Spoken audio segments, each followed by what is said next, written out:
Bismillah walhamdulillah wassalatu wassalamu ala rasulillah Sayyidina Muhammad ibn Abdullah wa alihi wa sahbihi wa mawala la hawla wa la quwata illa billah wa bisanadil muttasili ila ma'allifi sahibil kitab Asy-Syaikh al-Imam al-Muhaddis Abi Zakaria Yahya bin Syaraf An-Nawawi Dzul Karamah Nafa'ana Allahu bihi wa bi ulumihi wa barakatihi fid dini wa dunya wal akhirah wa alihi wa masyayikhina wa usulina wa li futuhil ilmi wal hikmah anna Allah yataghashahum bir rahmati wal maghfirah wa yaj'aluna minal ladzina yastami'una al-qawla fayattabi'una ahsanah wa ila hadratin Nabi Muhammadin sallallahu alaihi wa alihi wa sallam al-Fatihah. A'udzu billahi minasy syaithanir rajim. Bismillahirrahmanirrahim. Alhamdulillahi rabbil alamin. Ar-Rahmanir Rahim. Maliki yaumiddin. Iyyaka na'budu wa iyyaka nasta'in ihdinas siratal mustaqim siratal ladzina an'amta 'alaihim ghairil maghdubi 'alaihim waladdallin amin. Bismillahirrahmanirrahim. Qala al-mu'allifu rahimahullah babu istihbabil uzlati inda fasadin nasi waz zamani wa li khaufin min fitnatin fid dini aw wuqu'in fi haramin wa syubhatin wa nahwiha. Babu istihbabil uzlati. Ini bab menjelaskan tentang kesunahan uzlah, ya. Inda fasadin nas, ketika rusaknya pergaulan manusia. Waz zamani, ketika rusaknya zaman. Aw li khaufin min fitnatin fid dini, atau karena takut dari cobaan agama. Artinya dia di masyarakat situ hanya sendiri jadi orang Islam, atau hanya beberapa orang yang Islam. Jadi nggak ada masjid sehingga tidak bisa sholat Jumat, ya, tidak bisa acara maulidan dan lain sebagainya. Nah itu khaufin min fitnatin fiddin, ya, takut dia. Awuqin fi haramin, atau takut jatuh pada yang haram. Di situ penjudi semua, maka sulit untuk menahan diri tidak berjudi. Di situ semua peminum, kan ada kampung narkoba. Itu kampung narkoba itu karena lebih banyak pemakai, ya. Ada kampung, ya, apa itu, narkoba itu, ya, kampung haram, ya. Wasyubhatin, atau takut pada hal-hal yang syubhat, ya. Sekarang ini sebenarnya sudah zaman syubhat sekarang ini. Banyak bagi anak-anak muda, ya, bagi anak-anak muda, Gen Z, milenium, itu mereka sekarang sudah masuk zaman syubhat karena makanan mereka, ya, makanan mereka itu sudah makanan yang dikemas. Jadi makanan yang kemasan, yang itu diolah dari luar negeri, itu sudah tidak ada lagi proses sertifikasi halal karena sudah dikemas. Beda umpamanya seperti McDonald, Kentucky, apalagi yang produk mereka itu karena mereka makanan siap saji, maka mereka bisa mengajukan sertifikasi, itu bisa. Jadi datang di dapurnya, mana produsennya yang menciptakan. Nah, nanti ada sertifikasi itu bisa. Tapi kalau makanan yang frozennya itu sudah dikemas dengan kaleng, dengan itu nggak bisa. Nah, itu dijual sama anak-anak kita hobi, dan dia bangga kalau di resto itu dia duluan selfie dia. Guys, kesini guys. Maksudnya ngasih tahu nih gue duluan nih. Gitu. Ya, nah itu zaman syubhat. Wa nahwiha, dan yang seumpamanya. Nah, uzlah bisa bermakna, ya, bisa bermakna meninggalkan kota, datang ke daerah. Jadi dulu, di zaman dulu, uzlah itu maknanya ke puncak gunung, ke tengah hutan, atau ke pinggir pantai. Jadi jangan heran kalau ulama-ulama kuburannya di atas gunung, kuburannya di pinggir pantai. Karena dulu dia memang sudah tidak mau lagi di tengah, jadi minggir. Ya, jadi tidak lihat, tidak dengar, itu bagian dari pengertian uzlah.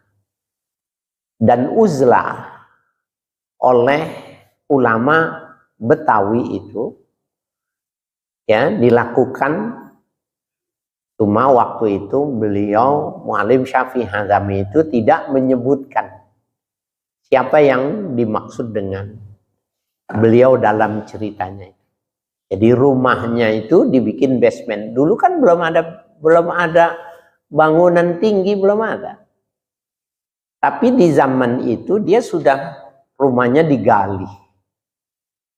Ya, kemudian ditutup atasnya, jadi dia di bawah itu 3 minggu dia di atas di bumi, 1 minggu di bawah. Nah, 3 minggu itu dia berdagang, nanti sore malam jualan, ngajar ya. Pagi ngajar, dagang, sore istirahat, malam ngajar. Nah, 3 minggu. Nah, yang 1 minggu itu dia masuk ke basement, uzlah, dan tempat dia uzlah itu diberi nama. Jadi kalau ditanya, Ustadz kemana? Ke Bogor. Berapa seminggu? Istrinya nggak bohong, karena memang tempat uzlahnya diberi nama Bogor. Ya. Kepikir nggak kita melakukan itu? Kan nggak bisa. Jadi nanti perdebatan apakah uzlah lebih bagus atau mukhalatah. Lawanannya mukhalatah. Hidup bersama, mengajar, memberikan pemahaman, ya, sehingga orang bisa paham. Apakah lebih bagus mengajar, apa bagus uzlah? Imam Ghazali mengatakan kalau kuat dengan lingkungan, lebih bagus mengajar. Tapi Imam Sufyan Ats-Tsauri itu dia lebih memilih tidak menikah dan lebih memilih uzlah. Karena itu lebih selamat, nggak melihat, nggak mendengar. Ya, nah itu sebabnya ketika ada kerusakan. Mana dalilnya? Kalau orang sekarang dalilnya mana? Qala Allah Ta'ala, berfirman Allah Ta'ala, fafirru ilallah, farra yafirru, itu artinya lari. Fafirru ilallah, larilah kalian menuju Allah. Kalau lari itu ada yang ditakuti. Ya. Inni lakum minhu nazirum mubin. Ya, Nabi disuruh mengatakan, aku ini buat kalian nazirun, pemberi peringatan, mubinun, ya, mubin, pemberi peringatan yang jelas. Jadi nggak ada yang salah dengan yang disampaikan oleh Nabi. Wa an Sa'd bin Abi Waqqas radhiyallahu anhu qala, Hadis ini diriwayatkan dari Sa'ad bin Abi Waqqas. Beliau menceritakan, sami'tu Rasulullah sallallahu alaihi wasallam yaqul, aku pernah mendengar Rasulullah sallallahu alaihi wasallam bersabda, innallaha yuhibbul abdat taqiyya. Sesungguhnya Allah mencintai seorang hamba yang bertakwa. Al-ghaniyya. Nah di sini ghani maknanya ghaniyun nafsi, bukan ghaniyul mal. Orang yang kaya jiwa. Ya. Al-khafiyya, orang yang menyendiri. Jadi ini hadisnya ini jelas. Kalau ditanya mana ayatnya, fafirru ilallah. Mana hadisnya? Ini hadis riwayat Muslim. Innallaha yuhibbul abdat taqiyal ghaniyal khafiyya. Sesungguhnya Allah menyintai seorang hamba yang bertakwa, al-ghaniyya yang kaya hatinya, al-khafiyya yang menyembunyi, yang menyendiri. Kenapa? Karena dia beribadahnya murni. Ini periwayatnya Sa'ad bin Abi Waqqas. Siapa itu Sa'ad bin Abi Waqqas? Sa'ad bin Abi Waqqas itu salah satu sahabat Nabi yang masyhur, yang alim. Dan Sa'ad bin Abi Waqqas ini yang dikirim oleh Nabi ke Cina.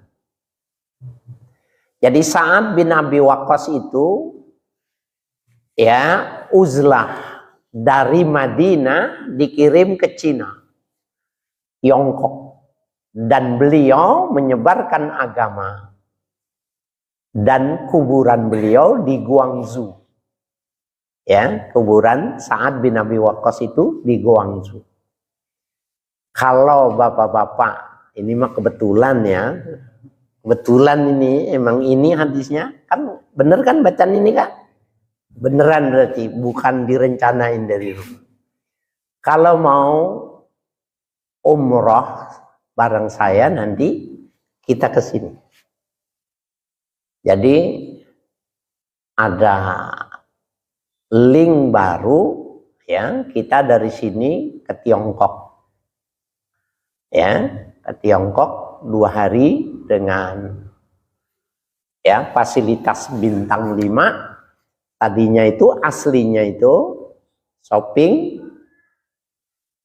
perpustakaan, satu lagi apa?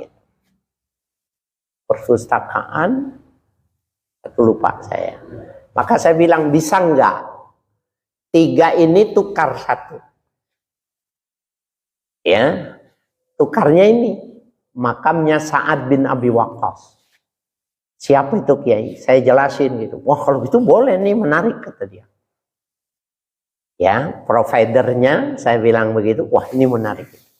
Saya perhatikan Kiai untuk ini nanti bisa dilaksanakan. Ya. Jadi mulai November besok sudah mulai ada ya pemberangkatan pertama, tapi belum ke Guangzhou. Nah, keduanya nanti ya insya Allah. Ini enggak promo loh, emang beneran ini Sa'ad bin Abi Waqqas itu. Saya nawar sama dia, bisa nggak 3 tukar 1? Dan ini menarik, mana ada travel yang mengajak ke Guangzhou, ke makamnya Sa'ad bin Abi Waqqas. Nggak ada, belum ada. Nah ini baru terobosan. Ya. Subhanallah. Rawahu Muslimun, meriwayatkan hadis ini oleh Imam Muslim. Ini hadis ini mengatakan al-khafi itu maknanya uzlah, menyendiri itu. Ya. Jadi luar biasa ya, sudah ada ya dalil yang menyebutkan itu. Nah, kalau di dalam syarah al-khafi maknanya al-khamil, al-munqati'atu ilal ibadat wal istighalu bi umuri nafsihi. Al-khamil, khamil itu maknanya tidak terkenal. Jadi justru dia kebalikannya era kita ini kan eranya era digital, era medsos. Makan aja diposting. Jangan jauh-jauh, tanya istri kita gitu loh. Makan apa? Nggak usah ditanya. Istri sekarang mah kita di kantor buka aja medsosnya. Kita tahu di rumah masak apa, orang diposting sama dia. Bahkan makanan di resto sudah disaji, waktu kita mau makan, tar dulu ya, tar dulu. Dipoto dulu, posting dulu. Tahu tuh bininya siapa, posting dulu. Padahal disuruhnya ngasih yang dimakan, suruh kasih. Ya, aksiril ma' wa ta'ahadil jiran. Banyakin kuahnya, perhatikan mana tetangganya yang membutuhkan. Bayangin aja, kuahnya semangkok, dagingnya cuma sepotong. Kata Nabi nggak apa-apa. Ada kuahnya masih bisa dimakan. Ini enggak. Mau gambarnya ini posting. Posting makanan berpahala enggak? Posting kan sodakohnya sodako gambar. Ada pahala enggak? Ada pahalanya gambar. Sorganya gambar juga. Maya, dunianya dunia maya. Ya itu hamil. Ya, jadi al-khafiyu mananya ail khamilu. Orang yang nggak mau ngetop. Nggak mau terkenal. Sekarang guru ngaji aja posting. Ya. Mau diapain? Emang dunianya yang berubah. Standar nilainya yang berubah. Ya, oleh karena itu yang memanfaatkan media sosial niatnya dijaga. Ya, jadi intisyarul ilmi, menyebar ilmu itu bisa dengan medsos. Tapi bersamaan pada saat yang bersama dia bisa kecuri bahwa sebenarnya cari popularitas. Apa bedanya? Yang tahu cuma dia sama Allah saja. Ya. Hamil ya. Jadi al-munqati'u ilal ibadah, orang yang memutuskan diri untuk ibadah, wal istigharu bi umuri nafsi, menyibukkan dengan urusan diri sendiri. Itu namanya khafi ya.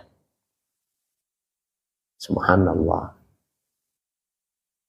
Wa an Abi Sa'idin Al-Khudri radhiyallahu anhu qala rajulun. Hadis diriwayatkan dari Abu Sa'id Al-Khudri radhiyallahu anhu ya, menceritakan ia qala rajulun, pernah berkata seorang laki-laki, ayun nasi afdalu ya Rasulullah. Siapakah manusia yang terbaik wahai Rasulullah? Yang paling afdal manusia itu siapa? Qala, maka Nabi menjawab, mu'minun mujahidun binafsih. Mu'minun, orang yang beriman. Mujahidun binafsihi, orang yang mengekang nafsunya. Nah, orang yang berjihad dengan dirinya sendiri itu perang besar. Sehingga dalam hadis lain, kharajna min jihadil asghar ila jihadil akbar. Kita baru pulang dari perang yang kecil mau perang besar gitu. Padahal siapa yang nggak kenal perang Uhud gede. Maka Nabi mengatakan jihadun nafas, ya, jihad melawan diri sendiri itu adalah perang yang paling berat. Nah, orang yang baik itu mukminun, beriman, mujahidun binafsih wa malihi fi sabilillah. Orang yang berjihad dengan jiwanya, dengan hartanya fi sabilillah. Jadi kita dengan orang-orang yang ada di Gaza, nilai sholat kita itu nggak ada apa-apanya. rendah. Mereka tidak mau keluar mempertahankan kehormatan, kedaulatan, dan harga diri termasuk harta mereka. Padahal kalau kita bisa jadi udah kocar kacir itu, dia enggak.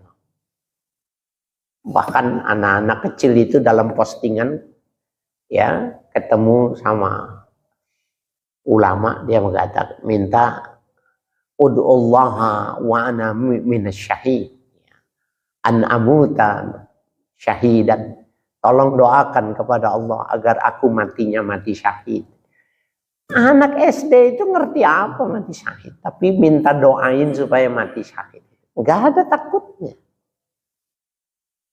Maka ulama bilang enggak, kamu belajar dulu, kamu pinter dulu, baru nanti kamu berjihad. Ya. Nah itu orang yang afdoluna. Summaman, pertanyaannya setelah itu siapa? Artinya orang yang di ranking kedua itu siapa? Ya, qala summa rajulun mu'tazilun fi syi'bin minasyi'abi ya'budu rabbah. Ya. Kemudian seorang laki-laki mu'tazilun yang mereka itu beruzlah fi syi'bin. Syi'bun itu maknanya lereng gunung, ya, min syi'abin, dari lereng-lereng gunung. Ya'budu rabbahu, yang ia ke situ untuk menyembah Tuhannya, untuk ibadah. Jadi saya bilang tidak ada ajaran uzlah itu. Jadi ada tuduhan bahwa uzlah itu dibesarkan oleh para sufi gitu. Bukan. Di dalam hadis Nabi jelas, ayatnya jelas. Kalau kita nggak kuat dengan lingkungan jadi orang baik, uzlah saja. Termasuk uzlah maknanya itu jihad. Ya, intikal ila biladin ila baladin ukhra, ya, pindah dari satu daerah ke daerah yang lain. Ini juga termasuk. Ya. Nah ini mu'tazilun fi syi'bin minasyi'ab ya'budu rabbah. Ya. Dia beruzlah ya ke lereng gunung, ya. Di antara lereng-lereng gunung ya'budu rabbahu, ia beribadah kepada Tuhan. Ada orang bilang gini, gimana anaknya, gimana istrinya? Nah itu biasanya ustadz-ustadz yang uzlah itu, wali-wali yang uzlah itu ketika istrinya meninggal duluan. Ketika istrinya meninggal duluan, kemudian ya anaknya sudah bisa menggantikan lapak-lapak, ya, tempat majlis yang dia lakukan, maka dia memilihnya uzlah. Ya, itu seperti itu. Wa fi riwayatin, ya, dan pada satu riwayat, yattaqillaha, orang yang bertakwa kepada Allah, wa yada'un nasa min syarrihi, dan ia meninggalkan manusia min syarrihi, dari keburukannya manusia. Jelas uzlah itu, ya. Jadi dia enggak sanggup dengan lingkungannya, maka dia pergi dari situ. Ya. Muttafaqun alaih, hadis ini diriwayatkan oleh Imam Bukhari dan Imam Muslim. Jelas sekali ya, ya, tentang ayat tentang uzlah itu. Wa anhu qala, dan darinya pula dari Sa'id Al-Khudri radhiyallahu anhu, qala Rasulullah sallallahu alaihi wasallam, yusiku ayyakuna khairu malil muslimin ghanamun, ya, yatatabba'u biha sya'afal jibal. Yusiku itu maknanya yaqrubu, ya. Jadi lebih dekat, ayyakuna khairu malil muslimi, bahwa kebaikan dari harta orang Islam itu ghanamun, yaitu kambing-kambing yatatabba'u biha sya'afal jibal, ya, yang diangonnya kambing itu sya'afal jibal, di puncak gunung, wa mawaqi al-qatri, ya, dan tempat-tempat, ya, tempat-tempat tetesan ini, mawaqi al-qatri itu maknanya tempat tetesan air. Itu yang dimaksud mawadi'ul asyab, ya, tempat tumbuhnya rumput.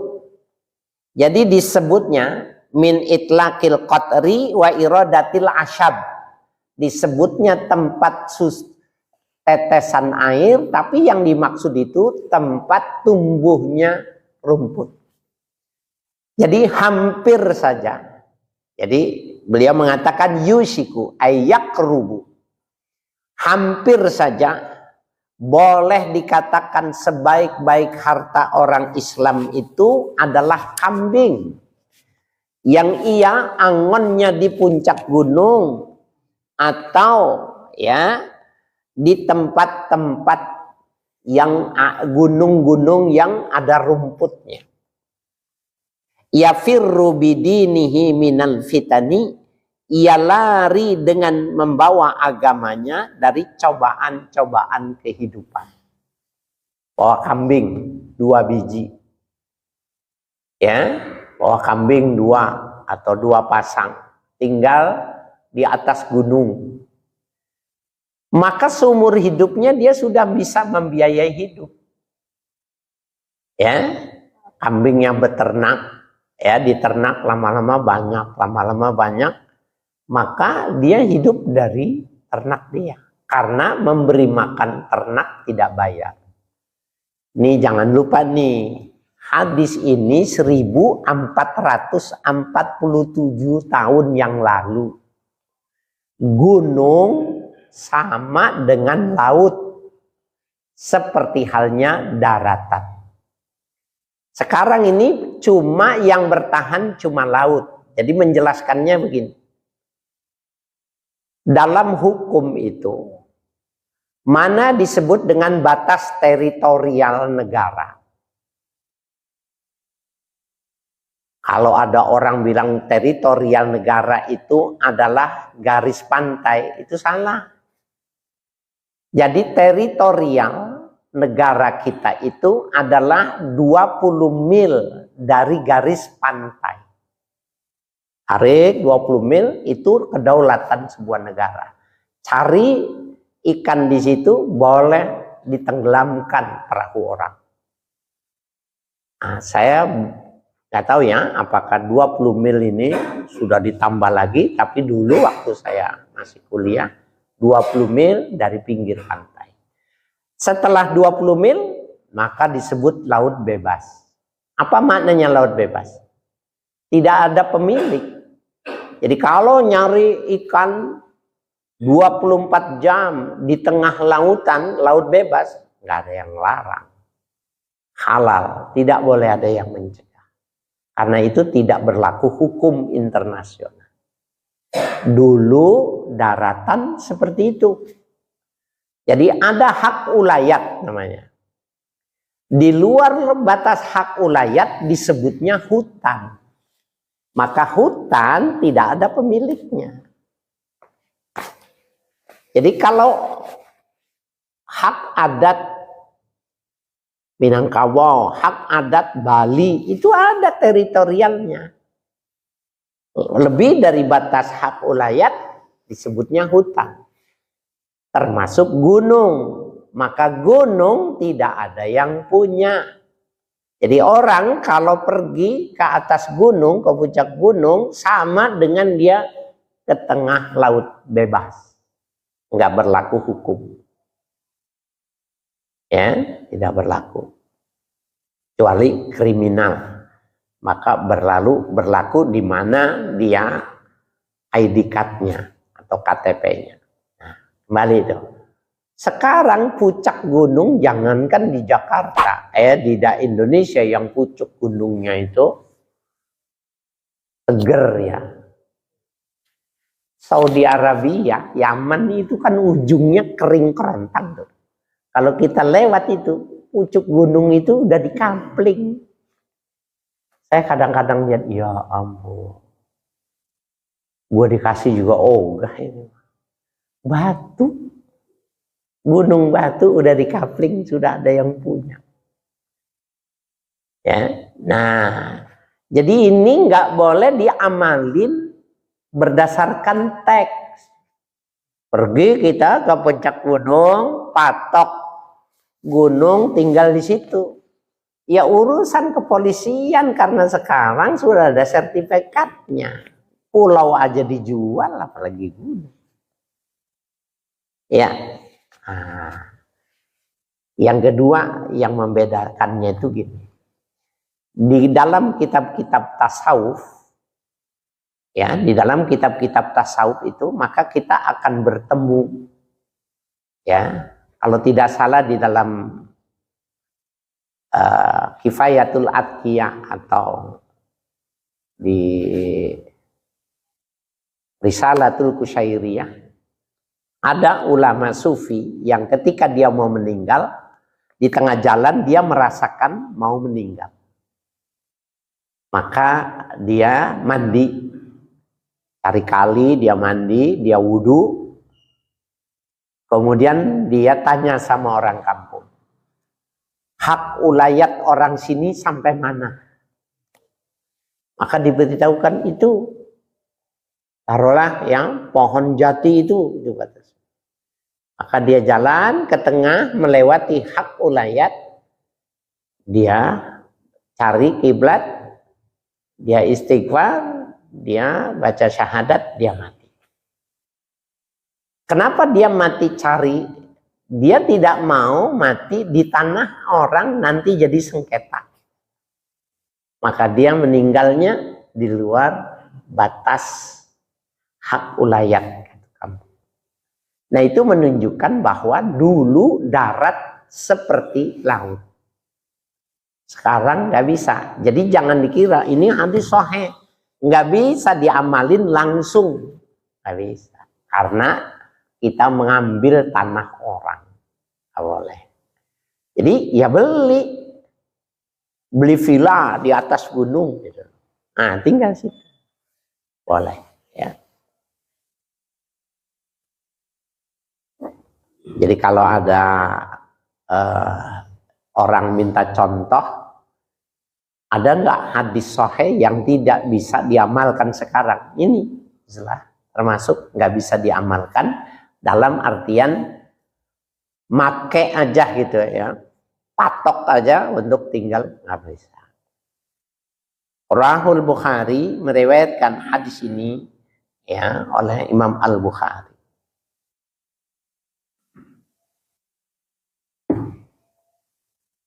Wa Nabi Hurairah radhiyallahu anhu anin Nabi sallallahu alaihi wasallam qala.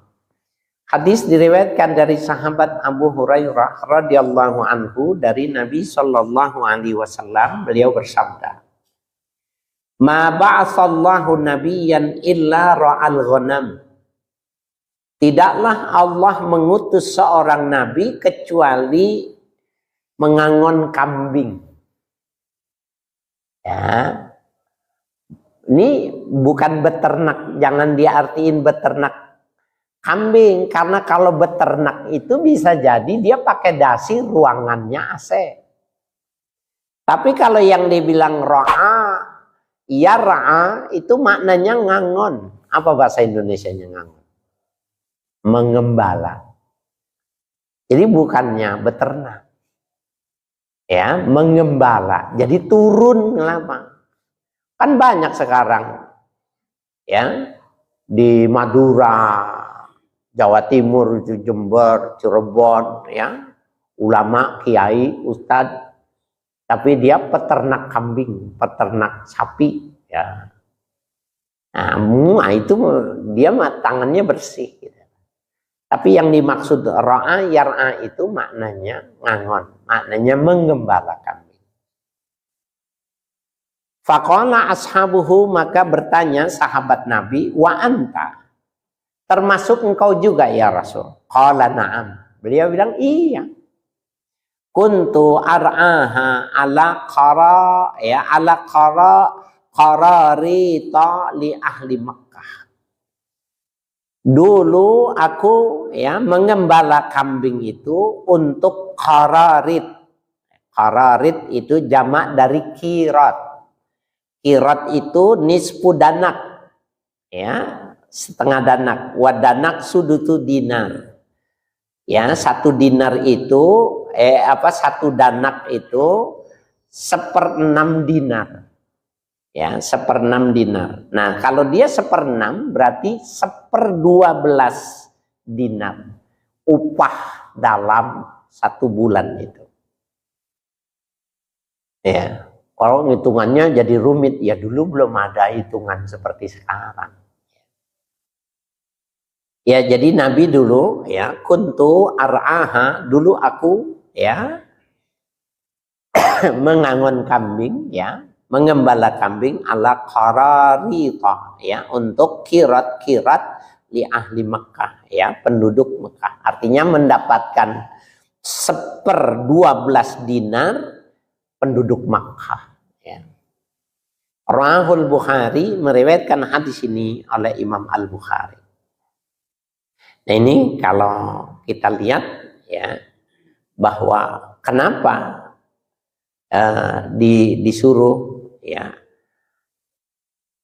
bira al-ghanam kay yahsulu lahum atamarrun ya beri ayatiha alai mukallafuna minal qiyasi bi siyasatin nas, agar menghasilkan melatih ya dengan beternak, dengan mengangon itu, dengan mengembala itu ya alama yukallafuna minal qiyam bi siyasatin nas ya, untuk bertanggung jawab ketika menegakkan siasat kepada manusia. Jadi belajar kambing itu kan cuma insting. Kambing itu cuma insting, tidak ada otak. Jadi kalau orang bisa mengatasi insting binatang, maka dia akan lebih mudah untuk menguasai akal manusia. Ya, itu rasio kenapa seluruh nabi disuruh ya mengangon kambing. Ya. Wa anhu an Rasulillah sallallahu alaihi wasallam annahu qala, dan darinya pula dari sahabat Abu Hurairah radhiyallahu anhu dari Rasul sallallahu alaihi wasallam, beliau bersabda, min khairi ma'asyin nas rajulun mumsiku inana farasihi fi sabilillah. Sebaik-baik kehidupan bagi manusia, rajulun mumsikun inana farasihi fi sabilillah, seorang laki-laki yang menahan inan ini yang digigit kuda, besi yang digigit kuda ditali tuh untuk kiri dan kanan. Itu bahasa Indonesianya apa? Orang dulu menyebutnya itu les. Jadi les ke kiri dan ke kanan ya. Kata Nabi, sebaik-baik kehidupan seseorang itu rajulun mumsikun inana farasihi fi sabilillah. Seseorang yang menahan, artinya yang memegang les daripada kudanya fi sabilillah. Mujahid ya. Yatiru ala matnihi, yang ia melompat di atas punggungnya kuda. Kullama samiha hay'atan au faza'atan, ya, ketika dia mendengar hay'atan, apa itu hay'at? Sautul lil harb, perintah untuk berperang, lompat langsung ke punggung kuda. Ya, au faza'ah, ya, faza'ah itu maknanya nahuhu, seperti suara ya untuk perintah perang. Kalau sekarang serine ya. Di sini nggak lazim ya. Kalau di Jawa Timur, di Jawa Tengah yang masih ada pabrik gula, itu biasa itu. Jadi kalau masuk berbuka puasa bunyi itu. Itu berapa desa kedengar semua. Pabrik gula itu. Nah itu dulu kalau mau memberitahukan perang, ya, seperti halnya sekarang orang-orang di Palestina itu ada sirine itu, nah itu ya fazaah namanya. Ya.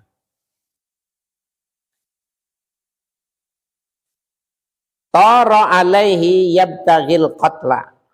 Ya, maka ia lompat ke atas punggungnya, yabtaghil qatla, berharap ya untuk bisa berperang. Awil mauta mazannahu, atau bergegas mati dalam dugaannya. Jadi kalau ternyata perhitungan dia, saya berangkat perang ini cuma meluluskan kewajiban mempertahankan akidah. Tapi mati, kenapa? Karena 100 lawan 1000 gitu. Itu yang dimaksud dengan mazannahu. Ya. Bagusan dia tuh, orang yang mendengar ya suara perang kemudian naik ke atas punggungnya. Au rajulun fi gunaimatin fi ra'si sya'afatin min hazihi sya'af, atau seorang laki-laki fi gunaimatin. Gunaima itu isim tasghir pada ghanam. Fu'ailun, gunaimun, ya, gunaimatun, ya. Jadi seseorang yang membawa anak-anak kambing firas fi sya'afin, ya, di pucuk-pucuk gunung min hazihi sya'af, di antara pucuk-pucuk gunung yang ada. Au batni wadin min hazihil audiyati, atau lembah, ya, jadi batni wadin, perutnya lembah, min hazil audiyati, di antara lembah-lembah yang ada. Yukimus sholata, yang ia sholat di atas gunung atau di lembah-lembah. Wa yu'ti zakata, dan dia menunaikan zakat. Wa ya'budu rabbahu, dan dia menyembah Tuhannya, hatta ya'tiyahul yakin, sehingga datang kepadanya kematian. Jadi dia pelihara kambing, kalau turun cuma mau bayar zakat. Tapi orang nggak ada yang tahu dia di mana usahanya, beternaknya di mana. Yang tahu cuma dia doang di atas gunung. Dulu bawa 2 banyak, turun zakat, sholat semua di atas. Nah itu orang yang baik ya dalam pandangan Islam, sehingga Nabi menyatakannya. Laisa minan nasi illa fi khairin, tidak ada bagi manusia kecuali kebaikan. Jadi orang yang semacam ini nggak ada jeleknya, semuanya bagus. Rawahu Muslimun, meriwayatkan hadis ini oleh Imam Muslim. Jadi sedikit sekali ya hadis tentang uzlah ini ya. Cuma 4 hadis ya. Nah, Bapak sekalian yang berbahagia, jadi yang saya maksud itu tadi ya, di Jakarta itu ada orang yang pertama dia di bawah rumahnya itu dibikin basement, dan dia bilang sama istrinya ke Bogor karena di pintunya ditulisnya Bogor. Ada lagi, orang tua saya cerita, orang itu ini namanya, bahasa Betawinya namanya uwungan. Nah, uwungan ini diberi kayu gitu, maka dia tinggalnya di situ. Ya, dia tinggalnya di situ. Orang dulu ada yang hidupnya seperti itu. Jadi kalau dia mau pinter, maka dia tinggalnya di uwungan. Ya, nggak bergaul, nggak apa. Sampai dia hafal Quran, sampai dia hafal hadis, sampai dia mengerti. Jadi turunnya cuma mengaji saja atau ada keperluan buang air. Selebihnya di atas. Jadi orang nggak tahu. Ya, jadi dia termasuk orang yang khafi, orang yang menyendiri dan tidak ada yang kenal sama dia. Dulu kan cacahan jiwa tidak seperti sekarang. Sekarang ini kan cacahan jiwa itu sudah elektronik. Ya, sehingga orang kalau mau kawin lagi nggak bisa sekarang. Dulu orang punya KTP-nya 4. Saya tahu. KTP-nya itu namanya cuma dibedain dikit-dikit doang. Kenapa? Oh, istrinya 4. Jadi semuanya perjaka 4. Kenapa? Tidak ada digitalisasi. Setelah ada digitalisasi, nggak bisa. Dulu ada PP nomor 1 tahun 74 larangan berpoligami pada masa Tin Soeharto. Nggak ada yang bisa karena orang bikin KTP di mana-mana, bikin jual beli tanah, kawin lagi bisa. Jadi dulu nggak terpikir bahwa digitalisasi itu yang nggak bisa seseorang itu memiliki KTP lebih dari 1, nggak bisa. Ya nggak bisa kalau dia mau nikah resmi. Ya. Nah itu juga ya bagian dari yang kondisi ya dalam perkembangan. Nah sekarang ini Bapak saya sekalian ya, jadi kita bisa memahami bahwa kondisi sekarang itu tidak. Jadi banyak hadis-hadis yang nggak bisa diamalkan secara langsung karena sifatnya ya kondisinya sudah berbeda. Babu fadlil ikhtilati bin nas wa huduru jam'ihim wa jama'atihim wa musyahadatul khair wa lisuzikri ma'ahum wa iyadatu maridihim wa huduri janaizihim. Ini lawanannya nih. Ya, fadul ikhtilat. Ikhtilat atau mukhalatah itu lawanannya uzlah. Apakah seorang ustadz itu lebih bagus uzlah atau lebih bagus di kampungnya? Nah, maka nanti ada ya hadis-hadisnya tersendiri. Seakan Nabi itu ingin mengatakan ya dua keinginan gitu. Hanya orang-orang yang mengerti, yang bisa memahami mana kecenderungan Nabi. Sehingga orang tidak mengatakan ini hadis ini paradoks. Hadis ini bertentangan. Satu disuruhnya ke puncak gunung dan disebutnya afdolun nas. Tapi nanti di sisi lain afdolun nas manikhtalato bin nas. Orang yang bercampur baur. Nah yang benar yang mana? Dua-duanya benar. Nah kan nanti ulama-ulama yang merumuskan, yang menjelaskan. Kita mau pilih yang mana? Antara ikhtilat atau uzlah. Enggak ada kelompok yang ketiga itu enggak ada. Ya, jadi kalau mau hidup bercampur baur harus bermanfaat. Kalau enggak bisa bermanfaat, uzlah. Nah, itu yang akan datang.